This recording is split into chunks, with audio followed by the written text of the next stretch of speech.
ये तो जैसे हमारे गुरुकुलों में पूर्व होता था वैसे ही आप करवा रहे हैं। ये तो बहुत बड़ी गुरुदेव भगवान, ये सब तभी से हुआ जब से आपका आशीर्वाद मिल पाया, श्री जी की कृपा हुई है गुरुदेव भगवान।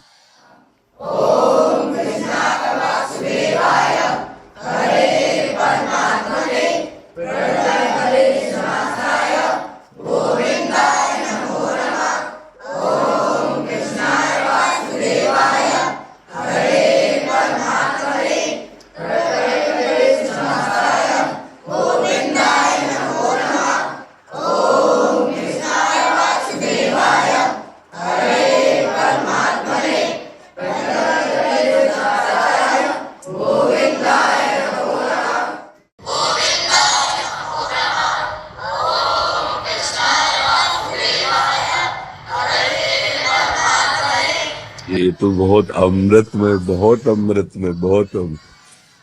ये आपके आशीर्वाद से ही संभव हो पाया है गुरुदेव ये भगवान। ऐसा ही जो गुरुकुलों में जैसे बच्चे इस समय नाम कीर्तन कर रहे हैं, ऐसे सामवेद यजुर्वेद आदि का गायन होता था और गुरुकुलों में हमें बहुत संतोष हुआ, बहुत अच्छा लगा। भगवान आप पर कृपा करें, आपको और सद्बुद्धि दें, जिससे हमारे देश की नवीन पीढ़ी को आप ऐसे सतमार्ग पर प्रेरित कर रहे हैं।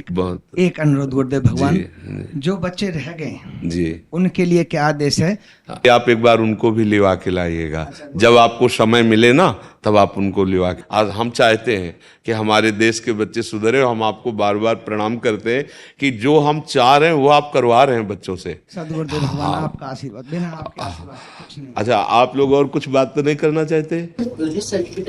मार्ग पर चलते इतनी कठिनाई क्यों आती है? बच्चा, मार्ग कठिन कायर पुरुष को लगता है, बलवान को नहीं लगता। तुम कायर मत बनो। किसी भी कार्य को करने के लिए अगर हमारे हृदय में उत्साह है तो उत्साह हर कठिनाई को रौंद देगा। और अगर हम ऐसे सोचेंगे कि किसी भी कार्य में कठिनाई इतनी क्यों आती है, तो आप हमको ऐसा कोई कार्य बताओ जिसमें कठिनाई ना आती हो। कोई ऐसा कार्य है जिसमें कठिनाई ना आती हो? आप गलत मार्ग में जाओगे तो कठिनाई नहीं है क्या? सोचो, अगर चोरी की तो चोरी करना कितना उसके लिए दुखदाई होगा। वो पकड़ा जाएगा, बेइज्जती होगी, अपमान होगा, लेकिन वो ठान लेता है तो करता है ना।